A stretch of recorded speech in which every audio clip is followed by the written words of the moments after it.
ہم بسم اللہ الرحمن الرحیم کے بارے میں، اور یہ سورہ مکی ہے یا مدنی ہے، ان تمام کے بارے میں، اور نماز میں سورۃ الفاتحہ امام اور مقتدی کو پڑھنا چاہیے، ان تمام کے بارے میں معلومات حاصل کر چکے ہیں۔ قرآن کریم کی تلاوت سے پہلے شیطان مردود کے شر سے پناہ مانگنے کا حکم۔ عام حالات کے علاوہ اللہ تعالیٰ نے مسلمانوں کو اس بات کا خاص طور پر حکم دیا ہے کہ جب وہ قرآن کریم کی تلاوت کرنا چاہیں تو پہلے اللہ کے ذریعے شیطان مردود کے شر سے پناہ مانگ لیں۔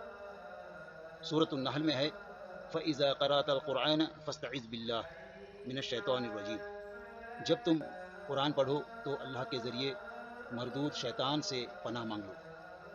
اسی آیت کے پیش نظر جمہور علماء کا قول ہے کہ نماز کے علاوہ دیگر حالات میں قراءت قرآن کی ابتدا سے پہلے اعوذ باللہ پڑھنا مستحب ہے۔ حالت نماز کے بارے میں راجح یہی معلوم ہوتا ہے کہ بسم اللہ اور سورہ فاتحہ کے قبل اعوذ باللہ سری یا جہری طور پر پڑھ لیا جائے، کیونکہ یہ آیت قراءت قرآن کی تمام حالتوں کو شامل ہے۔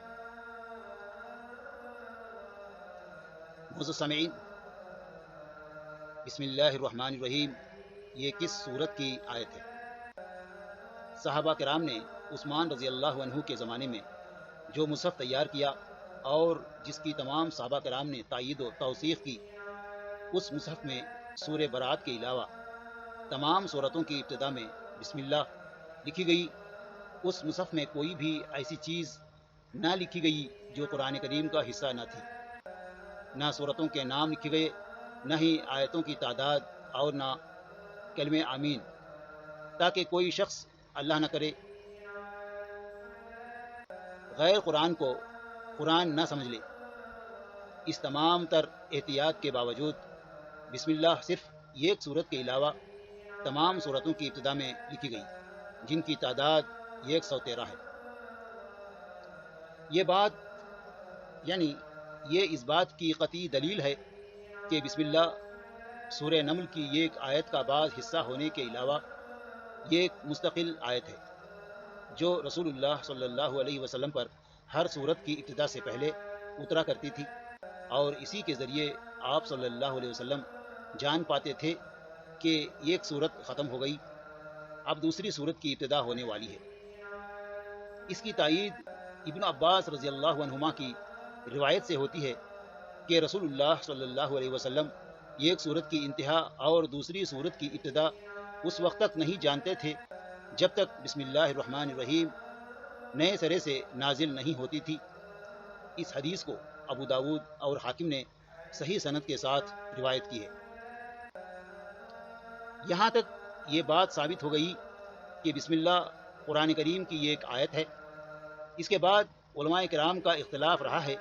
کچھ لوگوں نے کہا ہے کہ سورہ برات کے علاوہ یہ ہر سورت کی ایک آیت ہے، تو گویا سورہ فاتحہ کی بھی یہ ایک آیت ہے۔ امام مالک، ابو حنیفہ اور ان کے اصحاب کہتے ہیں کہ یہ نہ تو سورہ فاتحہ کی آیت ہے، نہ ہی کسی دوسری سورت کی۔ داؤد ظاہری کا خیال ہے کہ ہر سورت کی ابتدا میں یہ ایک مستقل آیت ہے، لیکن کسی سورت کا حصہ نہیں ہے۔ بسم اللہ بآواز بلند پڑھی جائے یا آہستہ؟ اس اختلاف کی وجہ سے جہری نمازوں میں سورہ فاتحہ سے پہلے بسم اللہ کو بآواز بلند پڑھنے کے بارے میں ائمہ کرام کا اختلاف ہو گیا ہے۔ جو حضرات یہ سمجھتے ہیں کہ سورہ فاتحہ کی یہ ایک آیت نہیں، اور وہ لوگ جو یہ سمجھتے ہیں کہ یہ ایک مستقل آیت ہے، کسی سورت کی آیت نہیں، وہ کہتے ہیں کہ جہری نمازوں میں بسم اللہ آہستہ پڑھی جائے گی، اور جو حضرات یہ سمجھتے ہیں کہ سورہ برات کے علاوہ ہر سورت کی آیت ہے، ان میں امام شافعی اسے جہری نمازوں میں سورہ فاتحہ اور ہر سورت کے پہلے بآواز بلند پڑھنے کے قائل ہیں۔ ان لوگوں نے ابو ہریرہ، ابن عباس اور ام سلمہ رضی اللہ عنہم وغیرہم سے مروی احادیث سے استدلال کیا ہے۔ جن میں اس بات کی صراحت ہے کہ رسول اللہ صلی اللہ علیہ وسلم نے سورہ فاتحہ سے پہلے بسم اللہ بآواز بلند پڑھی۔ دیکھیے ابن کثیر اور فتح القدیر۔ معزز سامعین، لیکن خلفائے اربعہ احمد بن حنبل اور سفیان ثوری وغیرہم کی رائے ہے کہ نماز میں بسم اللہ بآواز بلند نہیں پڑھی جائے گی۔ ان لوگوں نے امام مسلم کی عائشہ صدیقہ رضی اللہ عنہا سے روایت کردہ حدیث سے استدلال کیا ہے کہ رسول اللہ صلی اللہ علیہ وسلم نماز میں قرات الحمدللہ رب العالمین سے شروع کرتے تھے۔ اسی طرح صحیحین کی انس بن مالک رضی اللہ عنہ سے روایت کردہ حدیث سے استدلال کرتے ہیں کہ میں نے رسول اللہ صلی اللہ علیہ وسلم، ابو بکر، عمر اور عثمان رضی اللہ عنہم کے پیچھے نماز پڑھی۔ یہ حضرات ابتدا الحمدللہ رب العالمین سے کرتے تھے۔ چونکہ دونوں ہی قسم کی حدیثیں صحیح ہیں، اس لیے ایسا معلوم ہوتا ہے کہ نبی کریم صلی اللہ علیہ وسلم نے بسم اللہ کبھی آہستہ پڑھی اور کبھی بآواز بلند، اور جس صحابی نے جیسا دکھا ویسا بیان کیا۔ بہتر یہی ہے کہ کبھی آہستہ پڑھی جائے اور کبھی بآواز بلند، تاکہ دونوں قسم کی حدیثوں پر عمل ہو جائے۔ اور ائمہ کرام کا اجماع بھی ہے کہ چاہے بسم اللہ بآواز بلند پڑھی جائے یا آہستہ، نماز کی صحت میں کوئی خلل واقع نہیں ہوتا۔ بسم اللہ کی فضیلت۔ قرآن کریم کی کئی آیتوں اور کئی صحیح احادیث سے معلوم ہوتا ہے کہ ایک مسلمان کی زندگی میں بسم اللہ کی بڑی اہمیت ہے، اور کوئی بھی کام کرنے سے پہلے بسم اللہ کہنا باعث خیر و برکت اور اللہ کی نصرت و حمایت اور تائید و حفاظت کا سبب ہے۔ مسند احمد کی روایت ہے کہ بسم اللہ کہنے سے شیطان ذلیل ہو جاتا ہے، یہاں تک کہ مکھی کی مانند حقیر بن جاتا ہے۔ اسی لیے کھانے پینے، جانور ذبح کرنے، بیوی سے مباشرت کرنے، وضو کرنے اور بیت الخلاء میں داخل ہونے سے پہلے اور تمام دوسرے کاموں کے کرنے سے پہلے بسم اللہ کہنا مستحب ہے۔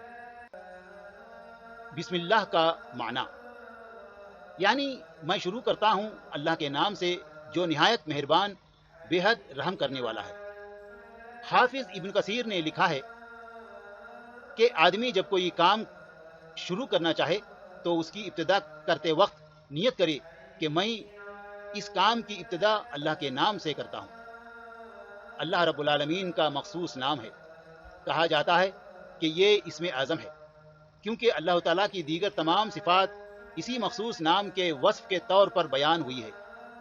رب العالمین کے علاوہ دوسروں کے لیے اس نام کا استعمال جائز نہیں۔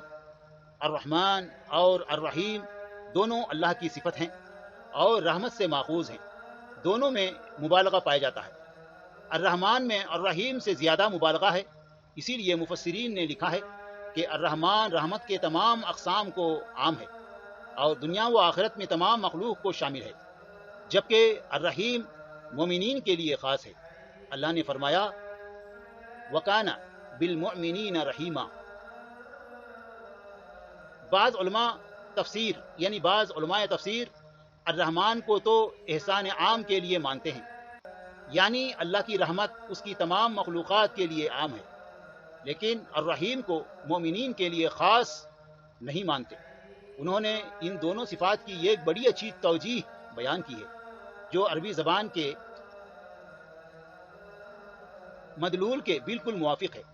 وہ کہتے ہیں کہ لفظ الرحمن سے مراد وہ ذات ہے جس کی نعمتوں کا فیض عام ہے۔ یہ فعل عارضی بھی ہو سکتا ہے، کیونکہ عربی میں اس وزن کے اوصاف فعل کے عارضی ہونے پر دلالت کرتے ہیں، اور لفظ الرحیم دائمی اور مستقل صفت رحمت پر دلالت کرتا ہے۔ اس لیے جب عربی زبان کا سلیقہ رکھنے والا اللہ کی صفت الرحمن سنتا ہے تو وہ سمجھتا ہے کہ وہ ذات جس کی نعمتوں کا فیض عام ہے، لیکن وہ نہیں سمجھتا کہ رحمت اس کی دائمی صفت ہے۔ اس کے بعد جب وہ الرحیم ہے تو اسے یقین کامل ہو جاتا ہے کہ رحمت اس کی دائمی اور ایسی صفت ہے جو اس سے کبھی جدا ہونے والی نہیں۔ محاسن التنزیل۔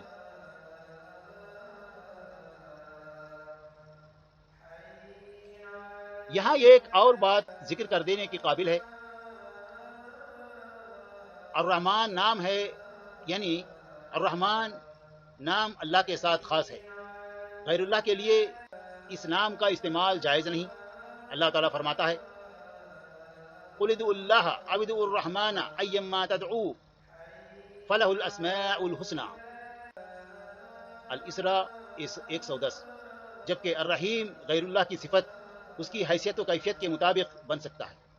اللہ تعالیٰ نے رسول اللہ صلی اللہ علیہ وسلم کی تعریف کرتے ہوئے کہا ہے بالمؤمنین رؤوف الرحیم، یعنی وہ مومنوں کے ساتھ رافت و رحمت کا سلوک کرنے والے ہیں۔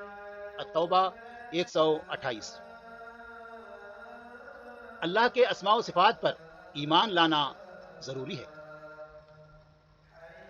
ائمہ سلف کے نزدیک یہ متفق علیہ قاعدہ ہے کہ اللہ تعالیٰ کے اسماء و صفات پر اور اس کی صفات پر مرتب شدہ احکام پر ایمان لانا واجب ہے۔ قرآن کریم میں اور نبی کریم صلی اللہ علیہ وسلم کی صحیح احادیث میں اللہ کے جو اسماء و صفات ثابت ہیں ان پر اسی طرح ایمان لانا ضروری ہے جس طرح ثابت ہیں۔ نہ ان کی کیفیت بیان کی جائے گی اور نہ ہی ان کی تعویل کی جائے گی اور نہ انہیں معطل قرار دیا جائے گا۔ امام مالک رحمۃ اللہ علیہ سے جب اللہ کے عرش پر مستوی ہونے کے بارے میں پوچھا گیا تو انہوں نے فرمایا استوا معلوم ہے، اس کی کیفیت مجہول ہے، اس کے بارے میں سوال کرنا بدعت ہے اور اس پر ایمان رکھنا واجب ہے۔ اسی طرح اللہ تعالیٰ کی صفات پر جو احکام مرتب ہوتے ہیں ان پر بھی ایمان لانا ضروری ہے۔ مثلا الرحمن اور الرحیم اللہ تعالیٰ کی صفات ہیں تو یہ ایمان رکھنا ہوگا کہ اللہ بڑا ہی رحمت والا اور بہت ہی مہربان والا، اسے ہر چیز کا علم ہے۔ یہی قاعدہ تمام صفات الہیہ کے بارے میں جاری ہوگا۔ سلف صالحین کا یہی طریقہ رہا ہے اور اسی طریقے کو اختیار کرنے میں ہر قسم کی بھلائی ہے۔ معزز سامعین، ہم الحمدللہ سورہ فاتحہ سے پہلے تک یعنی بسم اللہ اعوذ باللہ تک ہم پہنچ چکے ہیں۔ اللہ تعالی ہم تمام کو دینی تعلیم حاصل کرنے کی توفیق عطا فرمائے اور کتاب و سنت کے مطابق زندگی گزارتے ہوئے اس دنیا و آخرت میں کامیاب ہونے کی توفیق عطا فرمائے، آمین۔ وآخر دعوانا الحمدللہ رب العالمین۔ السلام علیکم ورحمۃ اللہ وبرکاتہ۔ معزز سامعین، آپ تمام سے گزارش ہے کہ آپ میرے چینل کو سبسکرائب کریں اور لائک کریں، شیئر کریں اور اس کو دوسروں تک پہنچائیں۔ السلام علیکم ورحمۃ اللہ وبرکاتہ۔